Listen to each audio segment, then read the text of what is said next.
शिर्डीमध्ये गुरुपौर्णिमेचा उत्सव जो आहे तो मोठ्या प्रमाणात साजरा होतोय आणि कशा पद्धतीने नियोजन केलेलं आपण विचारणार आहोत। मुख्य कार्यकारी अधिकारी गोरक्ष गाडीलकर साहेब आपल्या सोबत आहेत। आज खरं तर मुख्य दिवस आहे, मंदिर रात्रभर खुलं आहे। आज रथातून देखील साईबाबांच्या पादुकांची आणि प्रतिमेची मिरवणूक निघणार आहे। कसं नियोजन आहे, कारण सकाळपासूनच आपण बघतोय लाखोंच्या संख्येने भाविक दाखल झाले। ओम साईराम। गुरुपौर्णिमा उत्सवाचा जो आहे आजचा मुख्य दिवस आहे आणि आजच्या दिवशी जे आहे मोठ्या प्रमाणावर भक्त जे आहेत ते बाबांच्या दर्शनासाठी येण्याची आशंका आहे।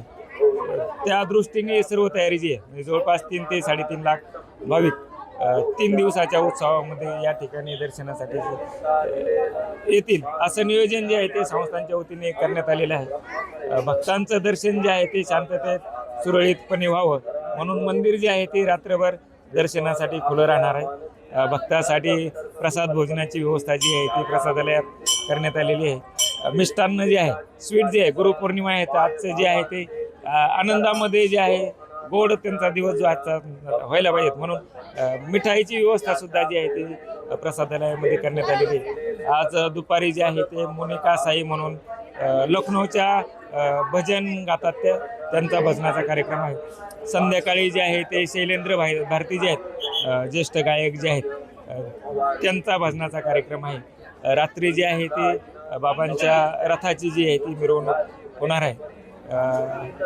जवळपास 63 देशामध्ये बाबांचा भक्त परिवार आहे। साई परिवार जो आहे तो 63 देशामध्ये आहे आणि बाबांचा प्रत्येक भक्त जो आहे अत्यंत समर्पित भावनेने जे आहे ते बाबांची सेवा करत असतो। बाबांना तो गुरु मानतो आणि गुरु जे आहे आपल्या जीवनाला दिशा देण्याचं काम, आपल्या जीवनाला आकार देण्याचं काम जे आहे ते करत असतात, गुरुस्थानी मानतात। त्यामुळे गुरुच्या प्रति कृतज्ञता व्यक्त करण्याचा आजचा दिवस आहे। त्यामुळे मोठ्या प्रमाणावर भक्त जे आहेत बाबांचे भक्त या ठिकाणी शिर्डीमध्ये दर्शनासाठी आलेले आहेत। मंदिर जे आहे अत्यंत आकर्षक अशा फुलांची सजावट जी आहे या ठिकाणी करण्यात आलेली। गुरुस्थान असेल, मंदिर परिसर असेल, भक्तांना जे आहे बाबांच्या सोबत सेल्फी काढावी म्हणून गेट नंबर 3च्या बाहेर सुद्धा जे ते फुलांच्या सहाय्याने बाबांची प्रतिमा जी आहे ती तयार करण्यात आलेली आहे आणि भक्त जो आहे अत्यंत आनंदाने सेल्फी विथ बाबा ते काढत आहे आणि उत्साहामध्ये हा उत्सव जो आहे साजरा व्हावा यासाठीचं पूर्ण नियोजन जे आहे ते साईबाबा संस्थांनी केलेलं आहे। जसं साईबाबांना सर्व भक्त जे आहेत ते गुरुस्वरूप मानतात आणि गुरुला काहीतरी दक्षिणा द्यावी या हेतूने देखील भाविक जे आहेत ते पुढे आलेले आहेत। यावेळेस रेकॉर्ड ब्रेक दान येताना बघताना मिळते। कालच जवळपास 1.25 कोटींहून अधिक सोन्याचं दान जे आहे ते साईबाबांना मिळाले। रोख स्वरूपातही अनेक दान मिळाले। ही जी यावर्षीची जी गुरुपौर्णिमा ही विशेष वाटते। नाही, बाबांचे भक्त जे आहेत ते बाबावर मनापासून प्रेम करतात आणि गुरुदक्षिणा जी आहे दर्शन घेतल्यानंतर भरभरून जे आहे ते दान बाबाच्या झोळीमध्ये टाकत असतात। हे दान जे आहे दिवसेंदिवस जे आहे ते वाढत आहे आणि या दानाचा अत्यंत काटेकोरपणे काळजीपूर्वक वापर जो आहे जे जे वेगवेगळे सामाजिक उपक्रम संस्थांमार्फत राबवले जातात त्यासाठी केला जातो। मग ते हॉस्पिटल असेल, हॉस्पिटल आपलं 550 बेडचं हॉस्पिटल आहे, त्या ठिकाणी दररोज जे आहेत 1600 ते 1700 पेशंट जे आहेत ते OPDवर असतात आणि दोन्ही हॉस्पिटलमध्ये जवळपास 500 पेशंट ॲडमिट असतात।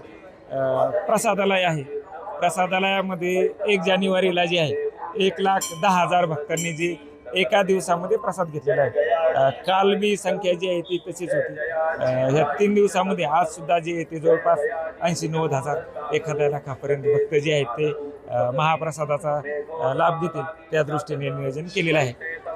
साईबाबा संस्थांचं एज्युकेशन कॉम्प्लेक्स आहे, भक्त निवास आहे, सर्व वेगवेगळे सामाजिक शिक्षण आहे, आरोग्य आहे, ते सोबत मोफत प्रसादालय, जेवण या गोष्टी ज्या आहेत त्या दानाच्या स्वरूपातून चालतात।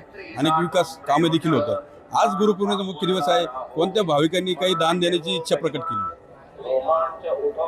दान तर येणारच आहे, ते काय बाबांची झोळी जी आहे ते फार मोठी आहे, ते काय त्याच्यामुळे भक्त भरभरूनच दान देत असतात। त्यामुळे दानाचा हा ओघ जो आहे तो कायमच चालू राहणार आहे आणि ते दिवसेंदिवस वाढतच जात आहे आणि संस्थांना सुद्धा ते दानाचं जे वेगवेगळे उपक्रम काय करायचे त्यासाठी सुद्धा नियोजन जे आहे ते संस्थांमार्फत चालू आहे। एकंदरीत बघितलं आहे तर 3.5 लाखाहून अधिक भाविक जे आहेत ते साई दर्शनाला येतील अशी अपेक्षा साईबाबा संस्थांचे मुख्य कार्यकारी अधिकारी गोरक्ष गाडीलकर यांनी व्यक्त केली आणि त्यासोबत भाविक बाबांना गुरुस्वरूप मानून कोट्यवधीचं दान देत असल्याचं देखील त्यांनी म्हटलं। मनोज गाडीकर, TV9 मराठी, शिर्डी, अहिल्यानगर।